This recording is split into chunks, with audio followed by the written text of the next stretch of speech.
Hello प्यारे बच्चों, कैसे हैं आप सभी। स्वागत है आपके अपने YouTube channel Sunny arts classes में। आज की क्लास जो है साइकोलॉजी का है, जिसे आप हिंदी में मनोविज्ञान कहते हैं। आज की इस क्लास में साइकोलॉजी के हम आपको 40 गो लघु उत्तरीय क्वेश्चन करवाएंगे। मतलब कि 40 गो 2 नंबर वाला क्वेश्चन करवाएंगे। एकरा में से कम 5 से 6 गो क्वेश्चन आपके बोर्ड एग्जाम में आएंगे। अगर आपका किस्मत अच्छा रहा तो 10 क्वेश्चन भी आएगा, लेकिन 5-6 कन्फर्म है कि आएगा। ठीक है, तो चलिए आज की इस क्लास को हम लोग कंप्लीट करते हैं और रटेंगे नहीं, हम लोग क्लास में ही पूरा आपके दिमाग में फिट करवाएंगे। ठीक है, तो चलिए क्लास को शुरू से लेके अंत तक करते हैं। आइए जी, सबसे पहला क्वेश्चन है कि स्कीमा का अर्थ बताइए। एक बार हम लोग आंसर को पढ़ेंगे, फिर हम आपको समझा देंगे, आप कभी भी नहीं भूलेंगे। देखिए, स्कीमा व्यक्ति के मस्तिष्क यानी दिमाग में संग्रहित वह संगठित ज्ञान या संरचना है जिसके आधार पर वह नई जानकारी को समझता है, याद रखता है और व्याख्या करता है। यह अनुभवों पर आधारित होता है। ठीक है, अब समझिए, स्कीमा जो है दिमाग का वह हिस्सा है जो नया जानकारी आपके दिमाग में स्टोर करके रखता है, किसी चीज को समझने के लिए, किसी चीज को बनाने के लिए, किसी कार्य को करने के लिए। बात समझ गए। अगर आपके दिमाग में स्कीमा नहीं है तो हम जो पढ़ा रहे हैं वो आपको याद नहीं होगा, क्योंकि स्कीमा क्या करता है तो किसी चीज को याद करके स्टोर रखता है कि उसको कब कैसे उपयोग में लाना है। बात समझ रहे हैं। तो आपके दिमाग में स्कीमा होना चाहिए। ठीक है, अब समझ गए स्कीमा क्या है। तो स्कीमा जो है मस्तिष्क में व्यवस्थित वह संगठन है जो किसी नए चीज को जो है याद रखने में, नए चीज को समझने में, नए चीज की व्याख्या करने में मदद करता है। ठीक है, आइए नेक्स्ट क्वेश्चन है, प्रसामाजिक व्यवहार की विशेषता बताइए। देखिए, प्रसामाजिक व्यवहार ऐसा व्यवहार जिसमें व्यक्ति दूसरों की सहायता करता है। इसकी विशेषताएं क्या है? सहयोग करना, परोपकार करना और सहानुभूति दिखाना, निस्वार्थ सेवा और सामाजिक कल्याण होता है। पहले समझिए प्रसामाजिक व्यवहार क्या है। जब कोई व्यक्ति समाज के लिए अच्छा काम करता है, समाज के भलाई के लिए कोई काम करता है, तो वो व्यक्ति का व्यवहार कहलाता है प्रसामाजिक व्यवहार। जैसे हम जो है समाज को शिक्षा दे रहे हैं तो हम प्रसामाजिक व्यवहार में आएंगे, काहे कि हम समाज के लिए अच्छा काम कर रहे हैं। बात समझ गए। तो जब कोई व्यक्ति समाज के लिए काम करता है, समाज के भलाई के लिए काम करता है, तो वो कहलाता है प्रसामाजिक व्यवहार। अब प्रसामाजिक व्यवहार के विशेषता क्या है? तो प्रसामाजिक व्यवहार वाला व्यक्ति निस्वार्थ समाज की सेवा करता है, मतलब बिना किसी फायदे के समाज की सेवा करता है, समाज के लिए हमेशा तत्पर रहता है, समाज के प्रति सहानुभूति दिखाता है। सहानुभूति मतलब कि समाज के लिए हमेशा वो उपस्थित है। ये सब उसकी व्यवस्था मतलब विशेषता होती है। बात समझ में आई बच्चा जी। नेक्स्ट क्वेश्चन, पर्यावरणीय मनोविज्ञान को परिभाषित करें। पर्यावरणीय मनोविज्ञान वह शाखा है जिसमें मानव व्यवहार और उसके भौतिक और सामाजिक पर्यावरण के बीच संबंधों का अध्ययन किया जाता है। देखिए, मनोविज्ञान साइकोलॉजी भी बहुत प्रकार के होता है और उसी में से एक प्रकार है पर्यावरणीय मनोविज्ञान। बात समझ गए। अब आपसे पूछा कि पर्यावरणीय मनोविज्ञान को आप परिभाषित कीजिए दी, तो आप कैसे कहेंगे पर्यावरणीय मनोविज्ञान? तो पर्यावरणीय मनोविज्ञान उस मनोविज्ञान को कहते हैं जिसमें पर्यावरण और उससे संबंधित चीजों के बारे में पढ़ते हैं, उसे पर्यावरणीय मनोविज्ञान कहते हैं। बात समझ में आए। यहाँ पे लिखा भी हुआ है कि देखिए, पर्यावरण से संबंधित मानव के व्यवहार और भौतिक और सामाजिक पर्यावरण के बीच संबंध का अध्ययन किया जाता है। फिर से आपको हम समझाते हैं कि पर्यावरणीय मनोविज्ञान क्या है। ये मनोविज्ञान का एक भाग है। जैसे साइंस का कैसे भाग होता है, फिजिक्स है, केमिस्ट्री है, बायोलॉजी है, तो वैसे ही मनोविज्ञान का एक भाग है पर्यावरणीय मनोविज्ञान। और पर्यावरणीय मनोविज्ञान किसे कहते हैं? तो जब कोई व्यक्ति पर्यावरण के लिए कैसा व्यवहार कर रहा है, जैसे आप पर्यावरण में जाके कचरा बिक दे रहे हैं, पर्यावरण को गंदा कर रहे हैं, तो आपका व्यवहार अच्छा है? नहीं है जी। कोई का व्यवहार अच्छा होता है कि पेड़ लगाता है, पानी पटाता है, तो वो अच्छा है। तो वही पर्यावरण के संबंध में जब मानव के व्यवहार का अध्ययन किया जाता है तो उसे ही पर्यावरणीय मनोविज्ञान कहते हैं। बात समझ गए कि पर्यावरण के लिए मानव कैसा व्यवहार करता है उसे ही पर्यावरणीय मनोविज्ञान कहते हैं। नेक्स्ट क्वेश्चन बच्चा जी, आपके स्क्रीन पे एक भी क्वेश्चन रटना तो नहीं। परामर्श कौशल क्या है बच्चा जी?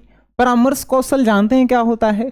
परामर्श कौशल वे क्षमताएं हैं जिनसे परामर्शदाता समस्याग्रस्त व्यक्ति को समझकर उसकी समस्या के समाधान में सहायता करता है। अब समझिए परामर्श कौशल क्या है। जैसे कि आपको जो है अभी परामर्श की आवश्यकता है। कैसे परामर्श की आवश्यकता है? तो आप जो हैं अभी बेचैन होंगे कि भाई परीक्षा के टेंशन है, परीक्षा में कैसे लिखेंगे, कैसे जो है वहां पे चेकिंग होगा। तो आप किसी व्यक्ति से क्या लेवे जाते हैं? सलाह लेवे जाते हैं, जो आपका टीचर होता है। तो वो टीचर क्या कहलाएगा? परामर्श कौशल उसके पास है, तभी तो वो आपको समझा पाएगा कि नहीं परीक्षा में ऐसे जाना, ऐसे लिखना, ऐसे बैठना। तो वो परामर्श कौशल क्या होता है समझ में आया अब आपको? कि जब किसी व्यक्ति की समस्या को बोल करके सुलझा दिया जाता है, परामर्श देके, सलाह देके सुलझा दिया जाता है, तो उसी कौशल को परामर्श कौशल कहते हैं। बात समझे? जब किसी व्यक्ति की समस्या को, दुख को परामर्शदाता यानी कि सुनने वाला बोल करके उसकी समस्याओं को सुलझा देता है, तो उसे परामर्श कौशल कहते हैं। बात समझ में आई? आइए जी, जब आपको आंसर समझ में आने लगेगा ना, तो आप आंसर जो है अपने से बनाकर भी लिख देंगे आंसर। जैसे मान के चलिए आपके एग्जाम में परामर्श कौशल आ गया, आप समझ गए कि परामर्श कौशल क्या है? कि किसी व्यक्ति के समस्या को जब कोई व्यक्ति बोल करके सुलझा देता है, मतलब कि उसको समझा करके उसका समस्या दूर कर देता है, तो उसे ही परामर्श कौशल कहते हैं। तो ये अपने शब्द में भी आंसर लिख सकते हैं। ठीक है, आइए क्वेश्चन है कि समूह की परिभाषा दीजिए। समूह मतलब क्या होता है? ग्रुप। जैसे आप 5 गो सहेली के ग्रुप हैं, आप 5 गो दोस्त के ग्रुप हैं, तो उसे समूह भी कहते हैं। ठीक है, तो समूह की परिभाषा कैसे देंगे? जब 2 या 2 से अधिक व्यक्तियों का ऐसा संगठन जिसमें पारस्परिक संपर्क हो, समान उद्देश्य हो और आपसी संबंध हो, उसे ही समूह कहते हैं। आप जो हैं 2-3 गो के, जैसे आपका सहेली लड़की है तो सहेली 5 गो के ग्रुप होता है, 5 गो के समूह होता है। 5 के एक गो लक्ष्य है, डेली कोचिंग जाना, डेली स्कूल जाना, डेली किसी से बात करना, मतलब सबके अलग अलग मतलब उद्देश्य है। ठीक है, तो वही है कि जब 2 या 2 से अधिक लोगों का 2 या 2 से अधिक लोगों का संगठन होता है, जिनका एक ही लक्ष्य होता है, एक ही उद्देश्य होता है, उसी को हम लोग समूह बोलते हैं। बात समझ गए? चलिए, जैसे टीचरों का भी समूह होता है, आपके कोचिंग के टीचर का समूह होगा 5-6 गो के, जिसका एक ही लक्ष्य है, आपको पढ़ाना, आपको परीक्षा में पास करवाना, डेली इस टाइम पे कोचिंग आना, तो वो सब समूह है। ठीक है, अंतः समूह से आप क्या समझते हैं? अंतः समूह देखिए, वह समूह जिसमें व्यक्ति स्वयं को संबंधित मानता है, जिसके प्रति उसमें अपनापन होता है, उसे ही अंतः समूह कहा जाता है। देखिए, एगो अंतः समूह होता है और एगो अंतःमुखी होता है। ठीक है, अंतःमुखी क्या होता है पहले समझ लीजिए। जब सिर्फ हम अपने विकास के बारे में सोचेंगे, अपने फायदे के बारे में सोचेंगे, तो वो अंतःमुखी कहलाता है। ठीक है, अंतःमुखी व्यक्ति मतलब समझिएगा स्वार्थी व्यक्ति, जो सिर्फ अपने बारे में सोचेगा। ठीक है, उसे अंतःमुखी व्यक्ति कहते हैं, या अंतःमुखी व्यवहार भी कहते हैं साइकोलॉजी में। आइए, अंतः समूह है। अंतः समूह मतलब कि वैसा संगठन जिसमें हम सभी अपने लोग हैं, अपने लोग हैं, कोई दूसरा उसमें नहीं है, सभी अपने हैं, सभी एक दूसरे को अपना मानते हैं, सभी एक दूसरे के साथ मिलजुल कर रहते हैं, उसे अंतः समूह कहा जाता है। मतलब वैसा समूह जिसमें सभी लोग एक दूसरे को अपने मानते हैं, अपनापन से रहते हैं, अपने की तरह जो है व्यवहार करते हैं, उसे अंतः समूह कहते हैं। ठीक है बच्चा जी, आइए नेक्स्ट क्वेश्चन बच्चा जी आपके स्क्रीन पे है। क्वेश्चन है कि बुलिविया नर्वोसा क्या है? ये एगो बीमारी है। बुलिविया नर्वोसा क्या है?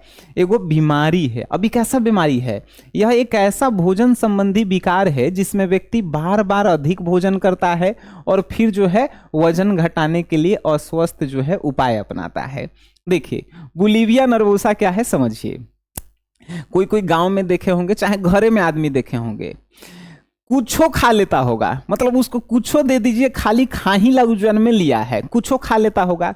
अब फिर बाद में सोचता है कि देखने रे हमर तनी मोटाई बढ़ गई है, तनी मनी चर्बी निकल गई है, कल से जिम जाएंगे, तो वो समझना कि वो करेगो बीमारी है, मतलब खाना पे कंट्रोल नहीं है, खा लेता है कुछ हो।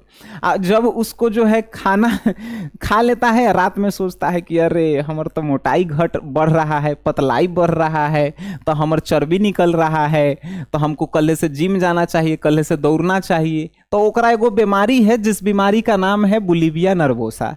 अब समझ गए बुलिविया नर्वोसा का है। बुलिविया नर्वोसा जो है भोजन से संबंधित एक बीमारी है, जिसमें व्यक्ति बार बार भोजन करता है और उसको लगता है कि भाई भोजन करे से हम मोटा गए हैं, अब हमको जो है जिम करना चाहिए, तो वो ओकरा बीमारी धैले है साइकोलॉजी में। ठीक है, उन्माद का अर्थ बताइए। उन्माद एक मानसिक अवस्था है। उन्माद क्या है? ये भी एगो मानसिक क्या है? तो बीमारी है, जिसमें व्यक्ति अत्यधिक उत्साहित हो जाता है, सक्रिय हो जाता है, आत्मविश्वासी हो जाता है और कभी कभी अनियंत्रित हो जाता है। उन्माद भी जो है एक प्रकार का दिमाग का बीमारी है, जिसमें व्यक्ति जो है हमेशा अति उत्साहित हो जाता है। अति उत्साहित मतलब समझें, जैसे मान के चलिए कि कोई आपके घर में या गांव में या कोई, मतलब घर में ज्यादातर होता है सब, कि घर में जो है कोई व्यक्ति है जेकरा तनी सा कुछो बोलिएगा वो तुरंत फायर हो जाता है, मतलब तुरंत खिसिया जाता है और कुछो कर देता है, तो ओकरा समझिएगा कि दिमाग के गोकड़ा बीमारी है। ठीक है, जिसको उन्माद कहते हैं। तो उन्माद का अर्थ क्या है? तो उन्माद एक मानसिक अवस्था है जिसमें व्यक्ति जो है अत्यधिक उत्साहित हो जाता है, सक्रिय हो जाता है, आत्मविश्वासी हो जाता है और कभी कभी अनियंत्रित भी हो जाता है। आइए नेक्स्ट क्वेश्चन है, दबाव की परिभाषा बताइए जी। दबाव क्या है? देखिए बच्चा जी, जब व्यक्ति को लगता है कि पर्यावरणीय मांगे उसकी क्षमताओं से अधिक है, तब उत्पन्न मानसिक अवस्था को दबाव कहते हैं। जब व्यक्ति को लगता है कि कोई चीज हमसे डिमांड किया गया है और वो हमसे होने वाला नहीं है, तो उसके दिमाग पे जो असर पड़ता है उसी को दबाव कहते हैं। फॉर एग्जाम्पल, आपसे जो है कोई 50,000 रुपया मांगा कि हमारा 1 महीना के अंदर देना है। तुम जुगाड़ कर रहे हो पैसा, जुगाड़ कर रहे हो पैसा, 1 महीना हो गया, अब तुमसे पैसा नहीं दिया यार। तुम्हारे दिमाग पे प्रेशर आया होगा, तुम सोच रहे होगे कि वो आदमी के का बोलें का नहीं बोलें, का मेरे बारे में सोच रहा होगा। तो वो क्या है, किसी के कारण जो है कोई चीज तुम नहीं प्राप्त किए, जिसके कारण तुम्हारे दिमाग पे जो है एक असर पड़ा, उसी को हम लोग दबाव कहते हैं। जैसे इसका साइकोलॉजी में परिभाषा क्या लिखेंगे कि पर्यावरणीय मांगों को जब हम लोग पूरा नहीं कर पाते हैं, तो उसके कारण जो हम लोगों के मानसिक यानी मस्तिष्क पे जो असर पड़ता है उसी को दबाव या तनाव कहते हैं। फॉर एग्जाम्पल, तुम्हारे माता पिता कहते हैं कि तुमको मैट्रिक इंटर में जो है 450 नंबर लाना है और नहीं आता है, तो तुम दबाव महसूस करते हो कि माई बाबू अब का बोलेगा। तो मतलब पर्यावरण जो मांग रहा है आपसे, जो आपके सामने वाले लोग जो आपसे चाहते हैं, जब उन चीजों को आप पूरा नहीं कर पाते हैं तो आपके दिमाग पे जो असर पड़ता है उसी को हमनी के क्या कहते हैं? तो मानसिक दबाव कहते हैं या दबाव कहते हैं। आइए जी, क्वेश्चन है सामान्य अंकुलन की सामान्य अंकुलन संलक्षण क्या है? यह तनाव के प्रति शरीर की प्रतिक्रिया है, जिसमें 3 अवस्थाएं होती है, चेतावनी अवस्था, प्रतिरोध अवस्था और क्षीणता अवस्था। देखिए, सामान्य अनुकूलन क्या है? तो यह तनाव के प्रति शरीर की प्रतिक्रिया है। ठीक है, जैसे अगर आप तनाव में हैं, तनाव मतलब डिप्रेशन में हैं, आपको कोनो चीज के भारी दुख है, उसी को तनाव बोलते हैं। ठीक है, कि आप डिप्रेशन में हैं, एकदम दुख में हैं, तो उसी को तनाव बोलते हैं। अभी तनाव, यह तनाव के प्रति प्रतिक्रिया है, और जब उस तनाव में आ करके जो कोई आप निर्णय लेते हैं उसी को कहते हैं सामान्य अनुकूलन। यानी कि आपके ऊपर किसी चीज का प्रेशर है और आप उस प्रेशर में किसी चीज के लिए निर्णय ले रहे हैं। जैसे हमने एक एग्जांपल दिया कि भाई आपसे हमने 1 महीना के अंदर 50,000 रुपया मांगा, आप उसको पूरा नहीं कर पाए, आपके ऊपर तनाव आया, अब आप क्या करेंगे कि बैंक से लोन लेंगे या अपन जमीन बेचेंगे या अपन घर बेचेंगे। तो तनाव के अंदर आपने जो रिएक्शन लिया, प्रतिक्रिया किया, वही है क्या, सामान्य अनुकूलन। और इसकी 3 अवस्थाएं होती है सामान्य अनुकूलन की। चेतावनी अवस्था, एक होता है प्रतिरोध अवस्था और एक होता है क्षीणता अवस्था। चेतावनी अवस्था ये होता है कि अपने आप को समझा लेना कि ठीक है भाई 50,000 रुपये नु देना है, बाद में दे देंगे, ठीक है। प्रतिरोध अवस्था क्या होता है कि ओकरा से लड़ाई झगड़ा कर लेंगे कि रे हमने देबू 50,000 तू का कर लेबे। और तीसरा होता है क्षीणता अवस्था कि अपने आप को कमजोर करना धीरे धीरे, ठीक है, लेकिन रिएक्शन तो आपको करना ही होगा। तो वही सामान्य अनुकूलन है। सामान्य अनुकूलन मतलब समझ गए। तो सामान्य अनुकूलन जो है तनाव के प्रति एक देने वाली प्रतिक्रिया होती है, जिसकी 3 अवस्थाएं होती है, चेतावनी अवस्था, प्रतिरोध अवस्था और क्षीणता अवस्था, ठीक है जी। आइए नेक्स्ट क्वेश्चन। अवसाद से आप क्या समझते हैं? अवसाद भी एगो दिमाग के रोग है। विकार मतलब समझना, रोग, दिमाग के रोग, ठीक है। तो अवसाद एक दिमागी रोग है जिसमें व्यक्ति लगातार उदास रहता है, निराश रहता है और किसी कार्य को करने में उसको मन नहीं लगता है। अगर कोई व्यक्ति अवसाद से ग्रसित है तो वो जो है कोई काम नहीं करेगा, हमेशा उदास रहेगा, हमेशा निराश रहेगा, ठीक है। अगर कोई व्यक्ति जो है देख रहे हो उसको कि अगर घर में तो कोई व्यक्ति एकदम निराश है, उदास है, आ कोई काम ओकरा करे में मन नहीं लग रहा है, तो समझो कि ओकरा एगो रोग हो गया है जिसको अवसाद कहते हैं। अवसाद जानते हो कैसे होता है? जब कौनो केकरो छोड़ के चल जाता है। आइए नेक्स्ट क्वेश्चन। व्यामोह क्या है? व्यामोह वह मानसिक अवस्था है जिसमें व्यक्ति बिना ठोस कारण के दूसरों पर संदेह करता है। व्यामोह समझ में आया? व्यामोह जो है एक मानसिक अवस्था है, ये भी जो है एक मानसिक रोग है, दिमाग के रोग है व्यामोह। क्या है? तो किसी पर भी बिना किसी कारण के शक करना। बात समझ गए? जैसे मान के चलो कि हमर जो है मानेला है, ठीक है, पहले ही बता दे रहे हैं, मान के चलो कि हमारी गर्लफ्रेंड है, वो हमरा छोड़ दी, ब्रेकअप हो गया।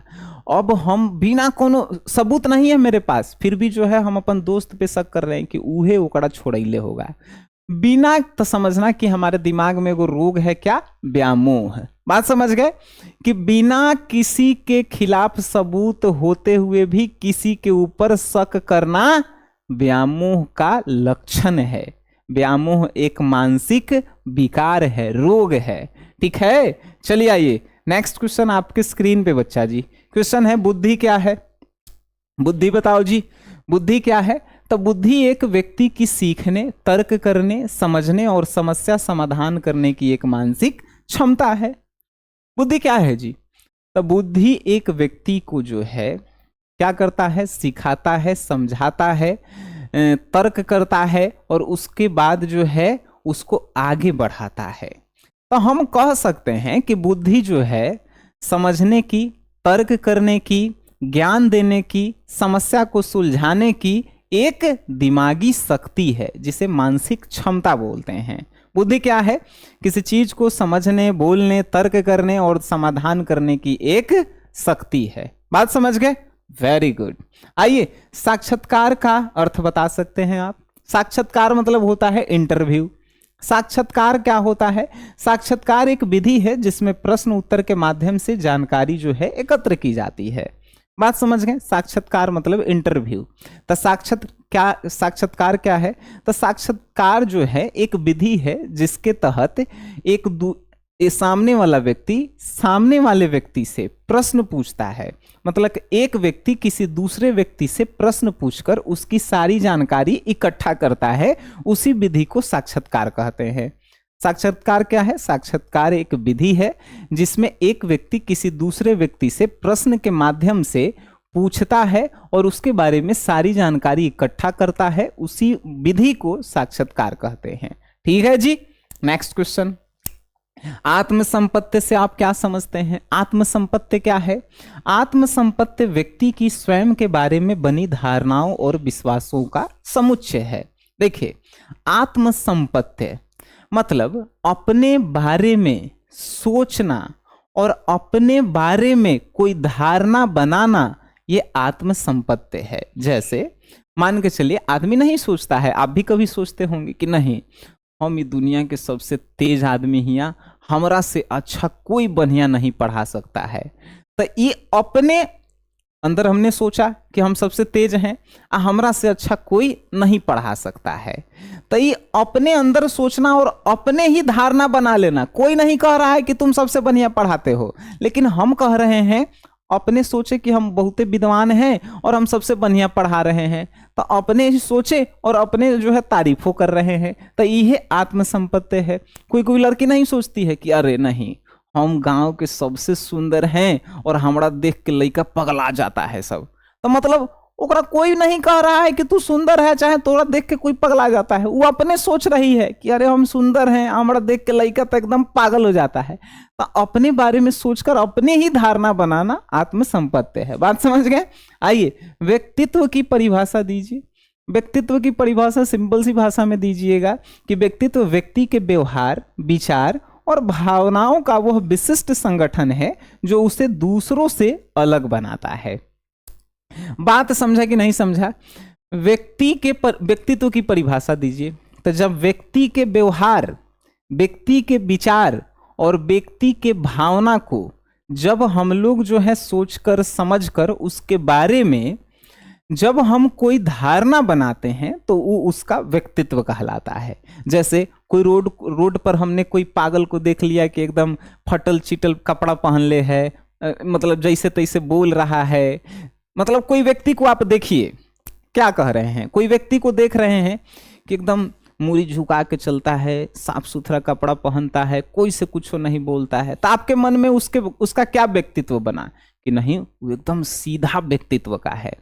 अब कोई व्यक्ति जो है एकदम फाटल पुरान पहन ले है, भचर भचर बोल रहा है, जन्ने मन तेन्ने जा रहा है, तो आपके मन में क्या उसका व्यक्तित्व बना कि पागल व्यक्तित्व है। मतलब व्यक्तित्व व्यक्ति के व्यवहार, विचार और भावनाओं का वह विशिष्ट संगठन है जो उसे दूसरों से अलग बनाता है, उसे ही व्यक्तित्व कहते हैं। आइए जी नेक्स्ट क्वेश्चन आपके स्क्रीन पे है। समायोजी व्यवहार से आप क्या समझते हैं जी?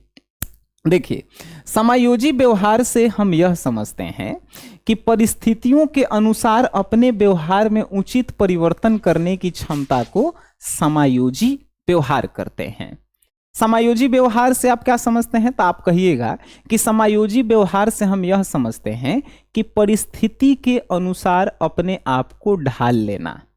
कोनो जो है हम अपन रिश्तेदार के देखते हैं कि मान के चले कि हमार झोपड़ी के घर है, हमार घर झोपड़िए के है, तो हमार घरे आता है तो अंग्रेजी छाटता है कि नहीं हम तो शीशा वाला गिलास में पानी पीते हैं, हम तो सोना के पलंग पर सोते हैं, नहीं हम घर में जूते पहन के चलेंगे, हम जो है मोजा पहन के सोते हैं। अरे गरीब में घर में आए हैं तो उसके अनुसार आप रहिए। बात समझ रहे हैं? तो परिस्थिति के अनुसार जो व्यक्ति अपने आप को ढाल लेता है तो वही कहलाता है समायोजी व्यवहार वाला व्यक्ति। बात समझ गए? जैसन देश वैसा भेष अगर आप बना लेते हैं तो वो कहलाता है समायोजी व्यवहार, और हमेशा ऐसा करना चाहिए। अब मान के चलिए किसी रिश्तेदार के यहाँ जा रहे हैं, हम दिखाएंगे कि नहीं हम बड़का जो है यूट्यूबर यहाँ, फेमस टीचर यहाँ, हमरा सुतेला एकदम अलग चाहिए, खाना अलग चाहिए, वीआईपी, वो बिहान से हमरा बुलाएगा जी? नहीं बुलाएगा। जैसन देश वैसन भेष, उसी को समायोजी व्यवहार कहते हैं। ठीक है, आइए नेक्स्ट क्वेश्चन। दुश्चिंता से आप क्या समझते हैं? दुश्चिंता वह अवस्था है जिसमें व्यक्ति अत्यधिक चिंता करता है, भय करता है, बेचैन रहता है, वो दुश्चिंता है। दुश्चिंता मतलब कि आपकी मृत्यु नजदीक आना। दुश्चिंता में क्या होता है? तो दुश्चिंता से हम यह समझते हैं कि कोई व्यक्ति बहुत अधिक चिंता करता है, छोटा छोटा बात के बहुत अधिक चिंता करता है, बहुत ज्यादा किसी चीज से डरता है। किसी चीज से कहने का मतलब कोई बोल दिया घरे आके कि तोरा गोली मार देंगे, वो डर के जो है घरे से निकलिए नहीं रहा है 20 दिन। तो बहुत ज्यादा चिंता करता है, बहुत ज्यादा डरा हुआ रहता है, उसका मन बेचैन रहता है, तो समझिएगा कि वो व्यक्ति जो है दुश्चिंता में है। ठीक है, आइए सांवेगिक बुद्धि का अर्थ बताइए जी। सांवेगिक बुद्धि क्या है? तो अपनी तथा दूसरों की भावनाओं को पहचानने, समझने और नियंत्रित करने की क्षमता को सांवेगिक बुद्धि कहते हैं। सांवेगिक बुद्धि हमरा में है। अब कैसे है?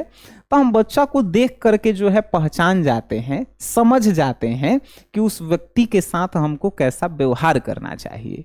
बात समझ में आ रहा है कि नहीं? सांवेगिक बुद्धि अगर आप में भी है तो आप किसी बच्चा को, किसी सियान को, किसी बूढ़ा को देखते ही पहचान जाएंगे कि उसका व्यवहार कैसा है, उसका जो है व्यक्तित्व कैसा है, उसका रहन सहन कैसा है, वो कैसन घर के होगा। तो आप समझ जाइएगा कि आप में भी सांवेगिक बुद्धि है। बात समझ रहे हैं? सांवेगिक बुद्धि क्या है? सांवेगिक बुद्धि जिससे हम किसी दूसरे की भावनाओं को पहचान जाते हैं, समझ जाते हैं और उसे नियंत्रित कर लेते हैं, उसे ही सांवेगिक बुद्धि कहते हैं। ठीक है? जब आपका कोई मन पढ़ लेता है, जैसे साधु संत के, महात्मा के पास सांवेगिक बुद्धि होता है, तुरा देखता ही बता देगा, बेटा तू दुख में है, तुर घर में ही समस्या है, तो समझना कि वो बुद्धि, साधु संत की बुद्धि सांवेगिक बुद्धि है। ठीक है? आइए, आत्म सक्षमता से आप क्या समझते हैं? आत्म सक्षमता मतलब समझते हैं, मतलब किसी कार्य को करने के लिए आपकी जितनी क्षमता होती है ना, उसी को आत्म सक्षमता कहते हैं। ठीक है? किसी कार्य को सफलतापूर्वक करने के लिए अपनी क्षमता पर विश्वास को ही आत्म सक्षमता कहते हैं। जैसे मेरे अंदर आत्म सक्षमता है कि हम दुनिया के कोई सब्जेक्ट पढ़ा सकते हैं, बस एक दिन हमको समय मिलना चाहिए, उसको एक दिन पढ़ेंगे और दूसरे दिन उसको आराम से पढ़ा सकते हैं। ठीक है? मेरे अंदर ये आत्म सक्षमता है। बात समझ में आ रही है? तो आत्म सक्षमता क्या है? तो किसी भी कार्य को सफलतापूर्वक करने के लिए आप में जो क्षमता है उसी को आत्म सक्षमता कहते हैं। ठीक है जी? चलिए नेक्स्ट क्वेश्चन। अहम की क्या विशेषताएं हैं? अहम की क्या विशेषताएं हैं, आइए समझते हैं। अहम व्यक्तित्व का वह भाग है जो वास्तविकता के अनुसार कार्य करता है, संतुलन बनाता है और निर्णय लेने में सहायक होता है।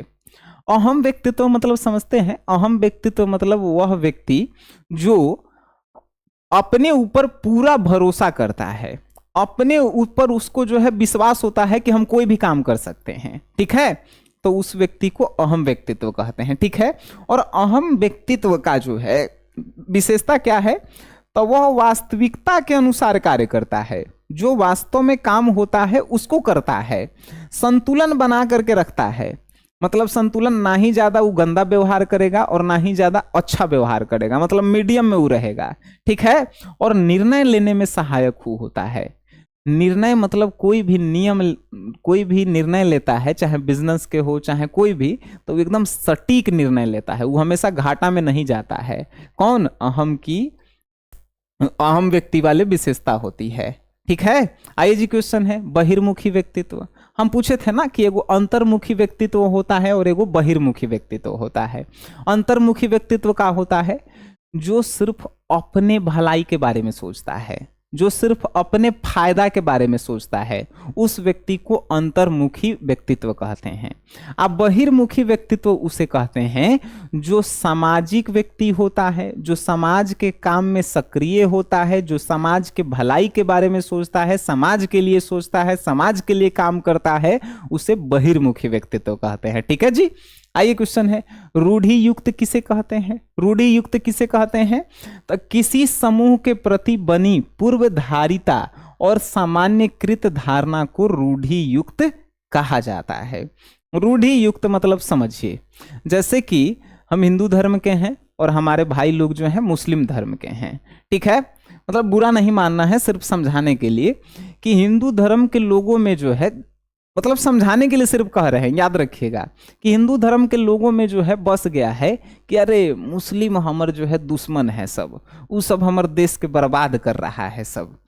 तो मुस्लिम धर्म के समूह के प्रति हम लोगों में जो है नेगेटिव सोच आ गया है, तो उसे ही सोच को हम लोग कहेंगे रूढ़ि व्यक्ति सोच। या ऐसा भी हो सकता है कि मुस्लिम लोग जो है सोचते होंगे कि हिंदू वाला जो है हमारा दुश्मन है सब। तो देखिए, तो वही कहा गया है, जब हम लोग किसी भी समूह के प्रति पूर्वधारिता बना लेते हैं, पूर्वधारिता मतलब कि पहले जैसे लोग थे जैसे पहले थे ना कि मुस्लिम लोग जो हैं हिंदुओं पे अत्याचार करते थे, वैसा ही हम लोग आज भी बना के रखे हैं कि नहीं मुस्लिम हमारा दुश्मन है। तो पूर्व धारिता जो है अगर हम में है और सामान्यकृत धारणा को रूढ़ियुक्त धारणा कहते हैं। ठीक है, रूढ़ियुक्त किसे कहते हैं आप समझे कि नहीं समझे? कि किसी भी समूह के प्रति जब पूर्व धारिता होती है, पूर्व धारिता हो या सामान्यकृत धारिता हो, तो उसे ही हमनी के रूढ़ियुक्त कहते हैं। ठीक है, चलिए मनोवृत्ति के कौन कौन से घटक है? मनोवृत्ति के 3 गो घटक है, ज्ञानात्मक, भावनात्मक और क्रियात्मक। ठीक है जी, चलिए जी नेक्स्ट क्वेश्चन आपके स्क्रीन पे है, द्वंद्व किसे कहते हैं? द्वंद्व मतलब जब व्यक्ति के मन में 2 विरोधी इच्छाओं के बीच संसर्ग होता है उसे द्वंद्व कहते हैं। सबके मन में द्वंद्व होता है। अब कैसे?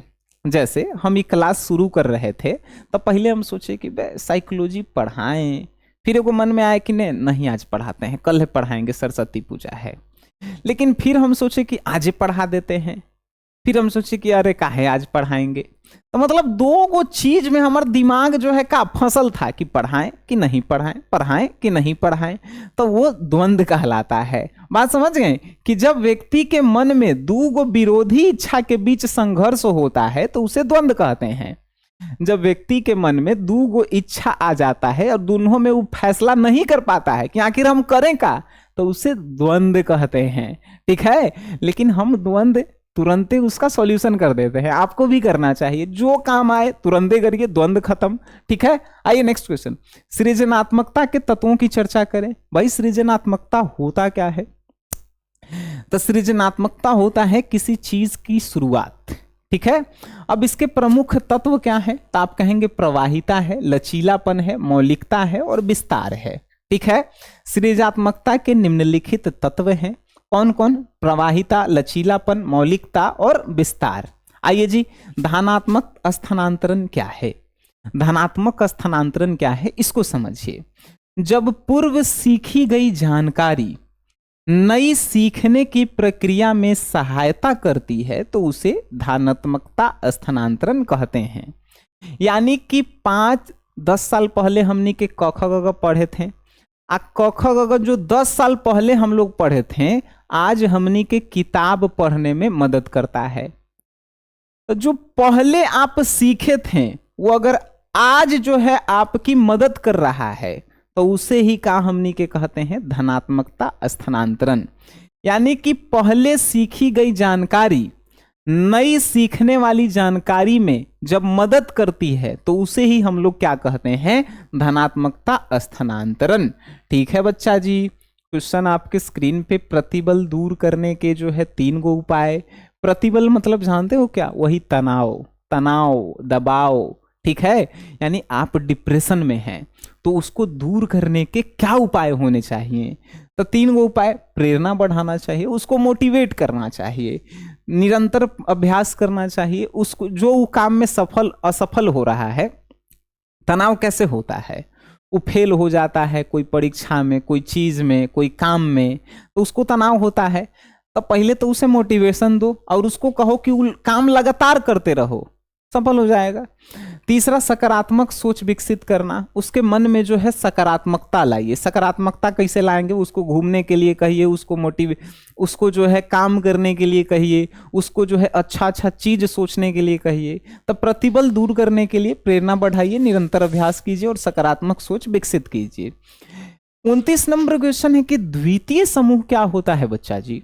तो द्वितीय समूह बड़े औपचारिक और लक्ष्य उन्मुख समूह होते हैं जैसे कि विद्यालय और कार्यालय। आइए जी समझते हैं द्वितीयक समूह होता क्या है। द्वितीयक समूह जो है औपचारिक और लक्ष्य उन्मुख होते हैं। अब समझिए, द्वितीयक समूह उस समूह को कहते हैं जो हमनी के किसी लक्ष्य तक पहुंचाते हैं। जैसे विद्यालय जो है हम लोगों को सफल बनाकर कहीं ना कहीं पहुंचाते हैं, जैसे मैट्रिक पास करवाना, इंटर पास करवाना, ग्रेजुएशन पास करवाना। कार्यालय में जो हम लोगों का काम होता है वो काम हम लोगों को किसी लक्ष्य तक पहुंचा के खत्म करना होता है। ठीक है, तो द्वितीय समूह क्या होता है? द्वितीय समूह जो है औपचारिक औपचारिक समूह होता है जो किसी चीज को किसी लक्ष्य तक पहुंचाने में कार्य करता है, जैसे विद्यालय, कार्यालय। ठीक है। वैश्विक गर्मी से आप क्या समझते हैं?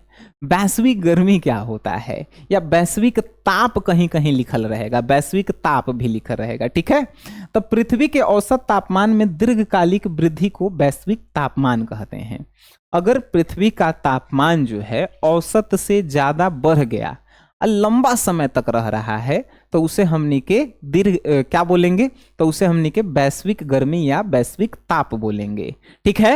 वैश्विक ताप जो है इकोनॉमिक्स के सब्जेक्ट में अलग इसका अर्थ होता है, भूगोल में इसका अलग अर्थ होता है, और यहाँ पे साइकोलॉजी में इसका अलग अर्थ है। ठीक है। तो साइकोलॉजी में जब वैश्विक गर्मी लिखेंगे तब पृथ्वी के तापमान जो है औसत तापमान से जब बढ़ जाता है और दीर्घकालिक मतलब लंबे समय तक के लिए रह जाता है तो उसे हमनी के वैश्विक गर्मी कहते हैं। आइए जी, योग किसे कहते हैं? किसी को पता है? रामदेव बाबा को जानते हो तुम लोग? बिल्कुल जानते होगे। तो योग भी जानते होगे तुम लोग। योग जो है शरीर, मन और आत्मा के संतुलन के लिए एगो क्या है? साधना पद्धति है। क्या कहोगे?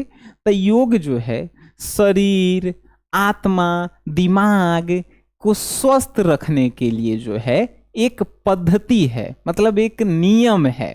ठीक है जी। योग जो है मनुष्य के दिमाग, मनुष्य के शरीर और मनुष्य के मानसिक अवस्था को नियंत्रित करने के लिए एक साधना है, कह सकते हैं। आइए जी, औषध चिकित्सा किसे कहते हैं? देखिए, औषध चिकित्सा उसे कहते हैं जिसके माध्यम से किसी व्यक्ति का उपचार सिर्फ दवाई के माध्यम से होता है। ठीक है, उसे औषध चिकित्सा कहते हैं। जैसे आपने होम्योपैथिक दवाई का नाम सुना है।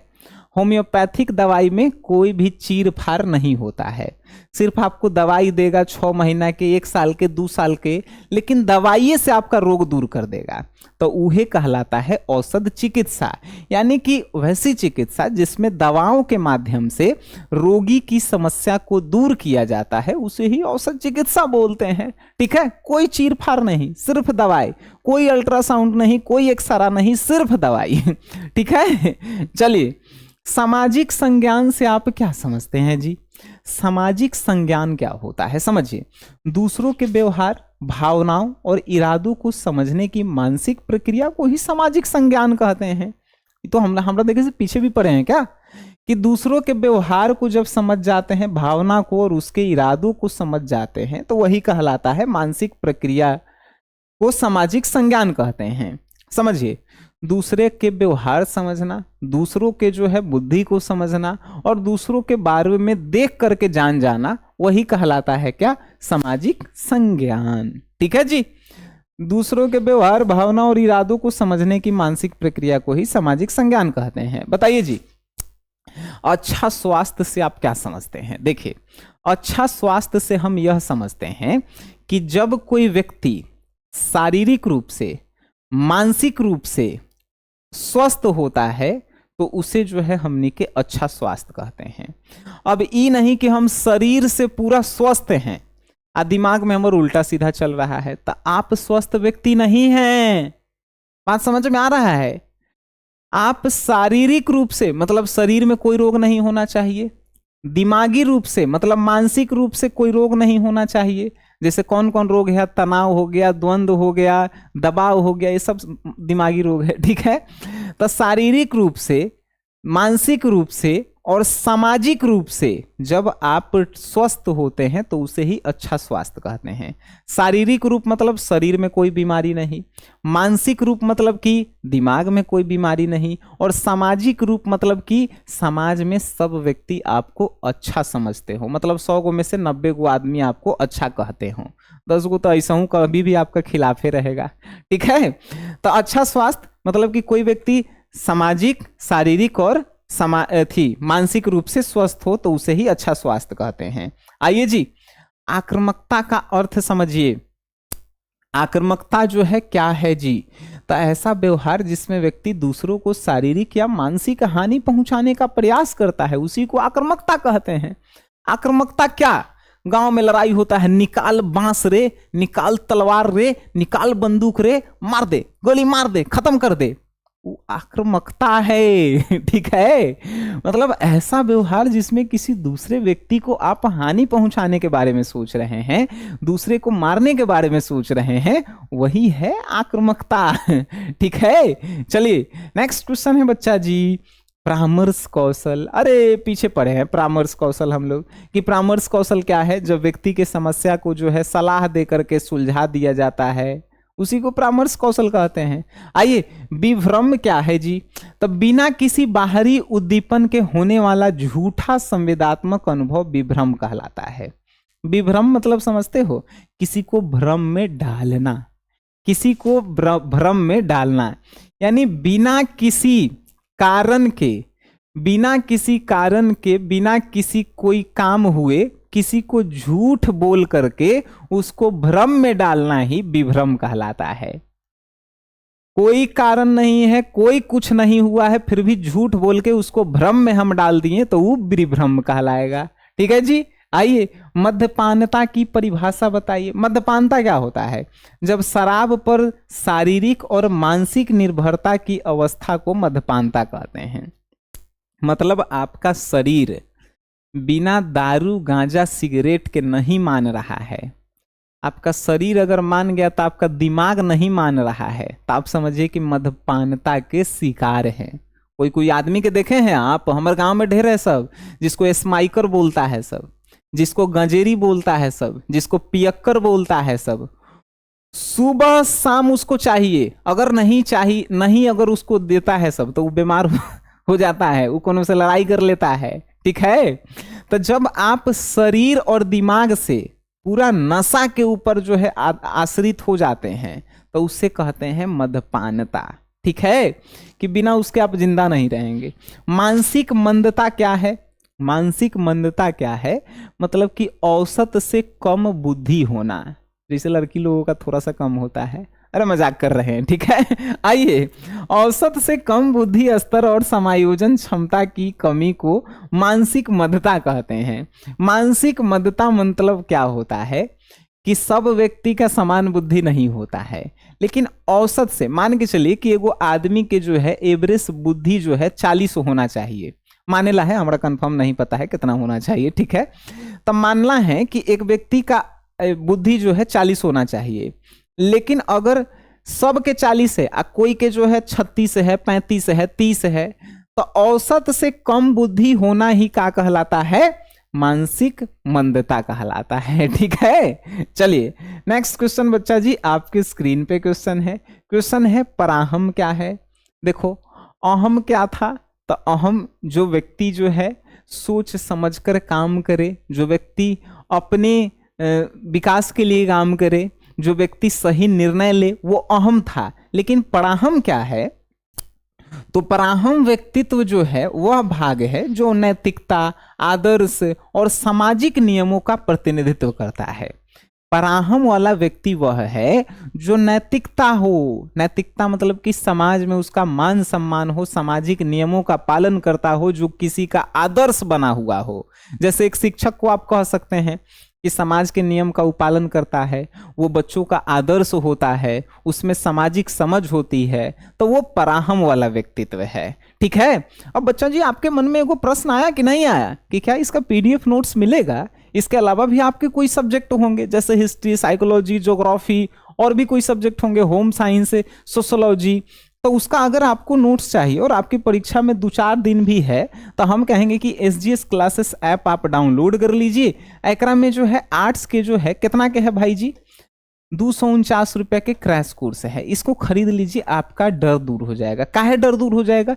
इसमें टेस्ट सीरीज है, इसमें PDF नोट्स है, इसमें जैसे हम आपको पढ़ाएं वैसे ही वीडियो लेक्चर है, सब दुखे दर्द दूर हो जाएगा। ठीक है, तो बच्चा जी मिलते हैं नेक्स्ट क्लास में। आज के लिए इतना ही, तब तक के लिए टाटा बाय बाय, धन्यवाद आप सभी का।